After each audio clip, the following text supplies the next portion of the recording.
ابھی ایک ہفتہ پہلے چنئی کی ایک موٹیویشنل اسپیکر، ایک سوشل ورکر، اس نے اسلام قبول کیا. پہلے سے فیس بک میں برسوں سے اس کی تقریر میں دیکھتا رہا، حق بات کہتی تھی، توحید کی بات کہتی تھی، لیکن ابھی اس نے اسلام قبول کیا. کعبۃ اللہ میں جا کر اشہد ان لا الہ الا اللہ و اشہد ان محمد رسول اللہ کا ویڈیو فلم لوگوں کو بھیجا. اس نے بتایا کہ یہ جو ماحول ہندوستان میں پیدا کیا گیا، اس نے مجھے مجبور کیا کہ میں دیکھوں اسلام کیا ہے. واقعتاً مسلمان اتنے برے ہیں کیا؟ اسلام ان کا مذہب ان کی یہی تعلیم دیتا ہے جو بیان کیا جاتا ہے میڈیا میں. میں نے جیسے قرآن کا مطالعہ کیا، مجھ پر حقیقت کھلتی چلی گئی. اور آج میں مسلمان ہوں، اور اس نے مسلمانوں سے کہا یہ غلطی آپ نے کی ہے کہ برس سے قرآن کو تم نے اپنی تجوریوں میں چھپا رکھا تھا. آج اس ملک کے ایک ایک بندے خدا کی ضرورت ہے اس کتاب کو پہنچانے کی. میں درخواست کرتی ہوں تم لوگوں سے کہ قرآن کو باہر نکالیے اپنے الماریوں سے اور تجوریوں سے، اور عوام کو پہنچائیے. عوام اس کے پیاس ہے، یہ اس کا پیغام ہے. میں یہ بتانا چاہتا ہوں کہ آج بھی یہ کشش باقی ہے. آج بھی لوگ اسلام کی طرف آنا چاہتے ہیں. نہ وہ گڑگاؤں میں نماز کا ایشو ہو، نہ وہ حجاب کا ایشو ہو، یہ تمام امور میں خیر کے پہلو نکل رہے ہیں. سنجیدہ اور مطالعہ کر رہے ہیں کہ نماز کیا ہے. اخبارات میں آپ نماز پر ایک بڑے آدھا پیج کا آرٹیکل لکھ نہیں سکتے. گڑگاؤں کے واقعات کے نتیجے میں دسیوں آرٹیکل ہندوستان کے بہت بڑے بڑے اخبار بنا چکے. حجاب پر آپ عام دنوں میں آرٹیکل نہیں لکھ سکتے. عورت کا اسلام میں جو مقام ہے، حیا کا جو آئیڈیا ہے اسلام میں، لباس کا جو کانسیپٹ ہے، اور انٹر سیکس کی جو منگلنگ ہے، دونوں صنفوں کے درمیان ملنا جلنا، خلط ملط، اس کے بارے میں اسلام کے جو صاف شفاف اس کی تعلیمات ہیں، اس پر آپ لکھ نہیں سکتے. لیکن حجاب کے ایشو نے کتنے لوگوں کو مجبور کرتے ہیں پڑھنے اور لکھنے کے لیے. یہ تو حالات ہیں، اسی سے تو ڈرا جا رہا ہے، اس کے بعد میں آپ کو ڈرایا جا رہا ہے. اور نوجوان ہیں کہ ڈرتے جا رہے ہیں. بعض نوجوانوں نے مجھ سے پوچھا کہ ہم آسٹریلیا چلے جانا چاہتے ہیں، ہم کینیڈا چلے جانا چاہتے ہیں، نیوزی لینڈ جانا چاہتے ہیں. کس لیے جانا چاہتے ہیں؟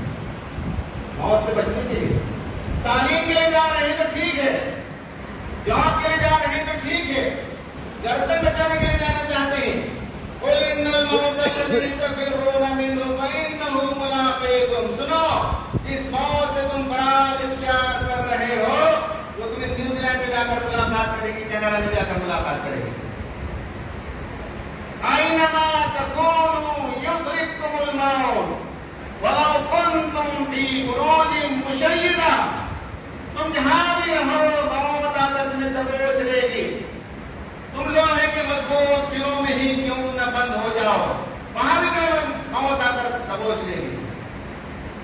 قرآن کہتا ہے کہ یہودی اور اسرائیل وہ ڈرتے ہی موت سے، اور مشرکین موت سے ڈرتے ہیں، مومنین موت سے نہیں ڈرتے.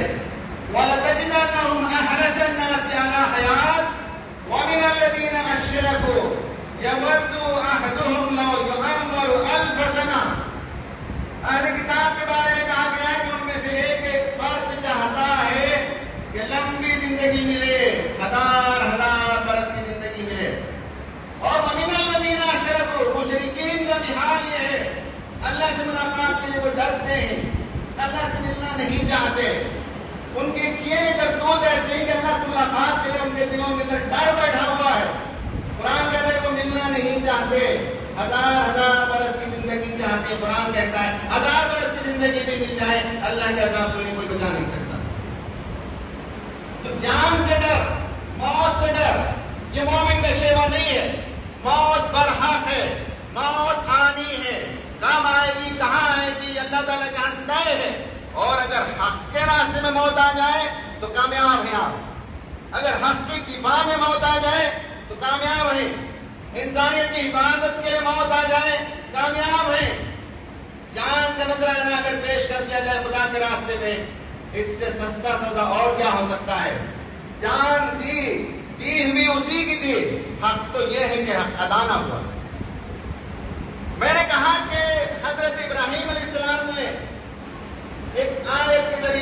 حضرت ابراہیم علیہ السلام کا وہ کوٹیشن ہمارے سامنے پیش کیا کہ مومن ڈرتا نہیں اللہ تعالیٰ سے. وَكَيْفَ أَخَافُ مَا أَشْرَكْتُمْ وَلَا تَخَافُونَ أَنَّكُمْ أَشْرَكْتُمْ بِاللَّهِ مَا لَمْ يُنَزِّلْ بِهِ عَلَيْكُمْ سُلْطَانًا فَأَيُّ الْفَرِيقَيْنِ أَحَقُّ بِالْأَمْنِ إِن كُنتُمْ تَعْلَمُونَ. حضرت ابراہیم پوچھتے ہیں میں موحد ہوں, میں کسی سے ڈرتا نہیں. تم جن جن کی پوجا کرتے ہو, جن کے لیے اللہ تعالیٰ نے کوئی سند نازل نہیں کی, ڈرنا تو تم کو چاہیے تھا. بتاؤ فَأَيُّ الْفَرِيقَيْنِ أَحَقُّ بِالْأَمْنِ, دونوں فریقوں میں سے امن کا سزاوار کون ہے, امن کا مستحق کون ہے, کس کے دل کے اندر امن اور شانتی ہو سکتی ہے. جو موحد ہے اس کا دل سکون آشنا ہوتا ہے, اور جو جگہ جگہ ڈنڈوت بجاتے ہیں کبھی ان کا قلب سکون آشنا نہیں ہوتا. حضرت ابراہیم علیہ السلام کا کوٹیشن اللہ تعالیٰ نے فرمایا, قرآن میں کوٹ کر کے بتایا. نوجوانوں سے میں یہی کہنا چاہتا ہوں, جتنی زندگی ملی ہے اسے اللہ کے راستے میں لگانے کا فیصلہ آج کے دن کیجیے. روزی روٹی کے لیے 7-8 گھنٹے آپ لگاتے ہیں, ٹھیک ہے, باقی اوقات کو آپ پرپسفل گزاریے, مطالعہ کریں, اچھی چیزیں لکھیں آپ سوشل میڈیا میں, بچوں کی تربیت کریں, بیوی سے محبت کریں, گھر والوں سے ملاقاتیں کریں, ہندوستان کے عام بھائیوں سے ملاقاتیں کریں, قرآن انہیں دیں, مطالعہ کرنے کے لیے لٹریچر دیں, ہو سکے تو مسجد کو لے کر آئیے. ابھی رمضان میں دلی کی ایک یونیورسٹی کے طلباء آئے تھے مسجد کا دورہ کرنے کے لیے, مسجد درشن کے لیے آئے تھے. آپ کی نمازوں کو انہوں نے دیکھا, مسجد کے ماحول کو دیکھا, وضو کو دیکھا. اس کے بعد 1 گھنٹے کا سیشن ہوا, اسلام کے متعلق ان کے سوالات, انہوں نے سوالات کی بوچھاڑ کی, اس کے جوابات کیے گئے. واپس لوٹنے کے بعد پروفیسر صاحب نے انڈین ایکسپریس میں آرٹیکل لکھا اور بہت شاندار باتیں انہوں نے لکھی. مسلمانوں کے نماز کو دیکھ کر طلبا کیسے متاثر ہوئے, ہائیجین کا جو کنسیپٹ ہے وضو کا اس کو دیکھ کر کیسے متاثر ہوئے, اسلام کے سلسلے میں جو مسکنسیپشنز ہیں ان کا بیان سننے کے بعد میں کہا کہ ہو سکتا ہے بعض باتوں سے ہم اتفاق نہ کریں لیکن بہت سی باتیں سمجھ میں آئیں. مسجد کا درشن کروائیے, قرآن پہنچائیے, دوستی کیجیے, پولیس آفیسر سے ملاقات کیجیے, کلکٹر سے ملاقات کیجیے, آفیسر سے ملاقات کریں اور انہیں یہ ساری چیزیں دیں. نمبر 1. نمبر 2 بات, قرآن میں نے کہا کہ رمضان کا حاصل ہے.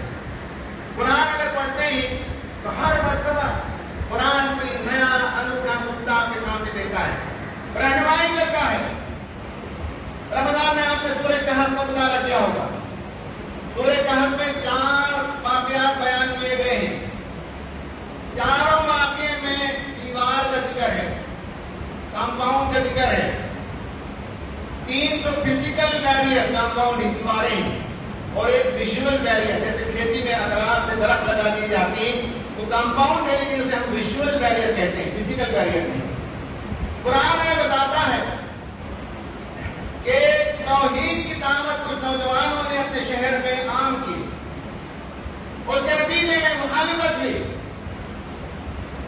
انہیں کہا گیا کہ تمہیں سنسار کر دیں گے. انہوں نے اپنی حد تک توحید کی دعوت کو عام کیا اور اس کے بعد انہیں یہ سجھائی دیا کہ جا کر غار میں پناہ لے لیا جائے. 300 سال تک سو گئے. سولار کیلنڈر کے حساب سے, لونار کیلنڈر کے حساب سے 309 سال تک سو گئے. پھر اللہ تعالیٰ نے اٹھایا, پھر لوگوں کو معلوم ہوا کہ یہ اس زمانے کے نوجوان ہیں جنہوں نے توحید کی دعوت عام کی. اب لوگوں کے درمیان یہ تنازع ہوا کہ ہمارا رشتہ ان کے ساتھ ہے. رشتہ جوڑنے میں, نسبت جوڑنے میں, تعلق بنانے میں شرط محسوس کر دیں کہ یہ نوجوان ہمارے خاندان کے, اور کہا کہ ہم ان کی ایک قبر کے اطراف دیوار اٹھائیں گے, ہم مزار بنائیں گے, ہم مسجد بنائیں گے. نوجوانوں دوستوں میں کہتا ہوں کہ آج بھی یہ معجزہ ظاہر ہو سکتا ہے کہ آپ توحید کی دعوت کو عام کیجیے. آج مسجد کے گیٹ گرائے جاتے ہیں, 100 سال 200 سال کے بعد یہی لوگ مسجد بنائیں گے, آپ کے قبروں پر مسجد بنائیں گے, آپ کی یادگاریں بنائیں گے اور کہیں گے کہ یہ رحمت ہے ہندوستان کے لیے. قرآن ہمیں نصیحت کرتا ہے, بتاتا ہے کہ نوجوان ہوں تو ایسے ہوں. دیوار کے بارے میں ایک اور دیوار کا ذکر ہے.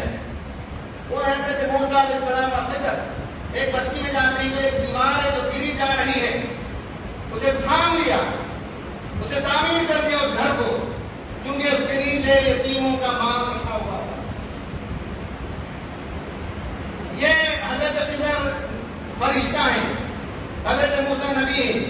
نبیوں والا کام ہے کہ گرتی دیوار کو تھاما جائے، فرشتوں کا کام ہے کہ گرتی ہوئی دیواروں کو تھاما جائے، شیطانوں کا کام ہے کھڑی ہوئی دیوار کو گرا دیا جائے۔ فرشتوں کو اور نبیوں کا کام ہے کہ آنے والی نسلوں کا مالی تحفظ کیا جائے، شیطانوں کا کام یہ ہے کہ آنے والی نسلوں کو برباد کر دیا جائے، فقیر اور فلاش کر دیا جائے۔ قرآن بتاتا ہے کہ آپ کدھر ہیں؟ آپ اگر حزب اللہ ہیں، آپ نبوی کام میں لگے ہوئے ہیں، تو اس ملک میں صرف مسلمانوں کے نہیں، جن جن کی دیواریں گر رہی ہیں ان دیواروں کا تھامیں گے، جن جن یتیموں کا مال کی حفاظت کرنے کی ضرورت آپ محسوس کریں گے، آپ حفاظت کریں گے۔ قرآن ہمیں بتاتا ہے کہ دیوار گراتے نہیں، دیوار بناتے ہیں مسلمان۔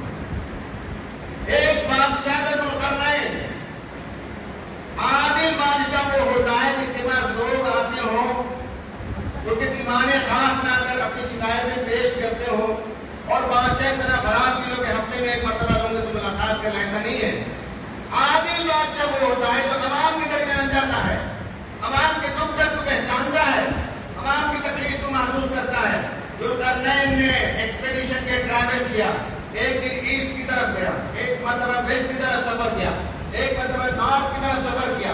وہاں لوگوں نے بتایا کہ یہاں فساد ہی آتے ہیں، قرآن نے کہا مفسدون، یہاں بلوائی آتے ہیں، یہاں ریٹرز آتے ہیں، بستی میں فساد مچاتے ہیں، گھروں کو گرا دیتے ہیں، مال لوٹ کر لے چلے جاتے ہیں۔ اے بادشاہ کوئی تحفظ کا کام کیجیے۔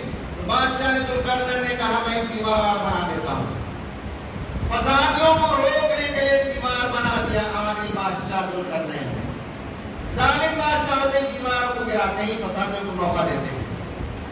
عادل بادشاہ وہ ہوتے ہیں جو فسادیوں کو روکتے ہیں اور دیوار کھڑی کر دیتے ہیں۔ قرآن کا مطالعہ کریں تو ہر زمانے کے لحاظ سے آپ کو رہنمائی ملے گی۔ قرآن بتاتا ہے ایمان والے وہ ہوتے ہیں جن پر لوگ آپ کے چل کر ان سے نسبت جوڑتے ہیں۔ نبیوں کا کام، نبیوں والا کام اور فرشتوں کا کام یہ ہے کہ دیوار کو تھامتے ہیں۔ عادل حکمران وہ ہوتے ہیں جو فسادوں کو روکتے ہیں اور فساد کے راستے میں دیوار بن کر وہ خود کھڑے ہو جاتے ہیں اور سیسا پلائی دیوار کھڑی کر دیتے ہیں۔ یہ دوسرا پیغام ہے آج عید کا کہ ہمیں ان حالات میں قرآن سے رہنمائی حاصل کرنی ہے اور ہمیں وہ کردار ادا کرنا ہے اصحاب کہف کا، ہمیں حضرت موسیٰ کا کردار ادا کرنا ہے، ہمیں حضرت عیسیٰ کا کردار، حضرت خضر کا کردار ادا کرنا ہے، ہمیں ذوالقرنین کا کردار ادا کرنا ہے۔ یہ دوسری بات ہے۔ تیسری اور آخری بات میں خواتین کو ایڈریس کروں گا۔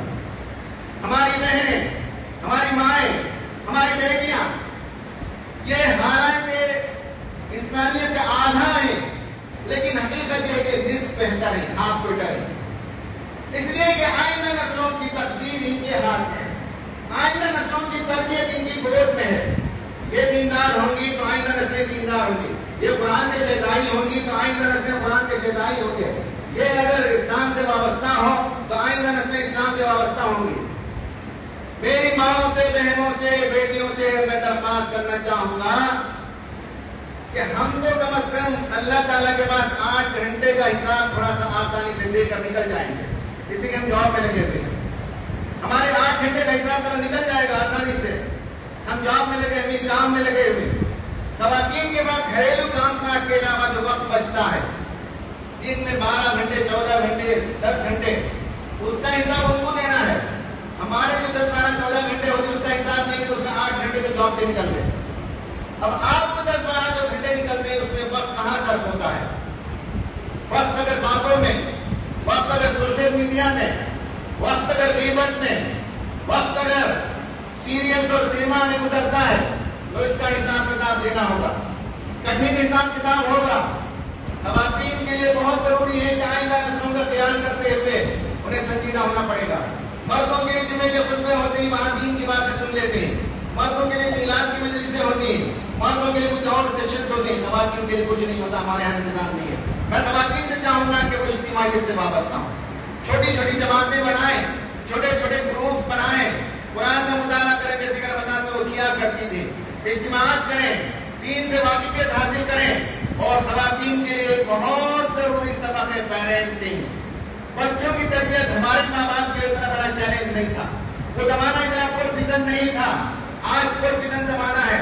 آج ہمیں اپنے بچوں کی تربیت کے لیے بڑے چیلنجز ہیں، اور ان چیلنجز کا مقابلہ اس وقت کر سکتی ہیں ہماری مائیں، بہنیں، بیٹیاں، جب انہیں پیرنٹنگ کا گر معلوم ہو، پیرنٹنگ کا اسکل معلوم ہو، کیسے فن پرورش کو سیکھیں اور جانیں کہ بچوں کی تربیت کیسے کی جاتی ہے۔ اور اگر بچوں کی صحیح تربیت کر لیں گے تو امت کا بیڑا پار ہے، امت کا مستقبل روشن ہے۔ اگر ہماری عورتیں اپنا وقت ضائع کرتی ہیں تو یہ لکھ لیجیے کہ ہماری امت کا مستقبل تاریخ ہے۔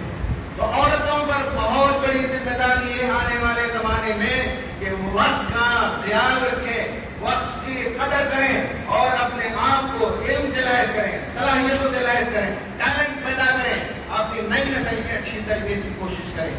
یہ ان کی ذمہ داری ہے۔ خواتین حضرات، میں اپنی گفتگو ختم کر چکا ہوں۔ میں نے نوجوانوں کو ایڈریس کیا اور میں نے بتایا کہ قرآن ہمیں تعلیم دیتا ہے فَلَا تَخْشَوْهُمْ وَاخْشَوْنِي، ان سے نہ ڈرو، مجھ سے ڈرو۔ اور جو خدا سے ڈرے گا وہ کسی سے نہیں ڈرے گا۔ خدا سے جو محبت کرے گا وہ سارے بندوں سے محبت کرے گا، کسی سے نفرت نہیں کرے گا۔ میں نے آپ کو بتایا کہ قرآن ہماری رہنمائی کرتا ہے اور ہمیں اچھے کردار کا حامل انسان بننے کی تعلیم دیتا ہے۔ میں نے بتایا کہ عورتوں کے ہاتھ میں امت کا مستقبل ہے، وہ انشاءاللہ اگر لکھیں گے تو ایک شاندار مستقبل لکھ سکیں گے۔ جو باتیں ہیں آج عید کے لیے جو میں اپنے دوستوں، نوجوانوں اور خواتین کے سامنے پیش کرنا چاہ رہا ہوں۔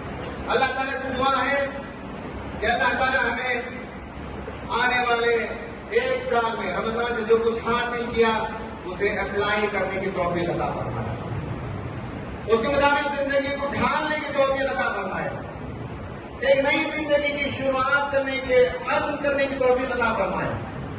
اور رمضان کے بعد لوگ دیکھیں، خود ہم دیکھیں تو ہمیں پتا چلے کہ گزشتہ سال کی بنسبت یہ سال ہمارا بہت ہی کارگر گزر رہا ہے۔ اللہ اس کی توفیق عطا فرمائے۔ اقول قولی ھذا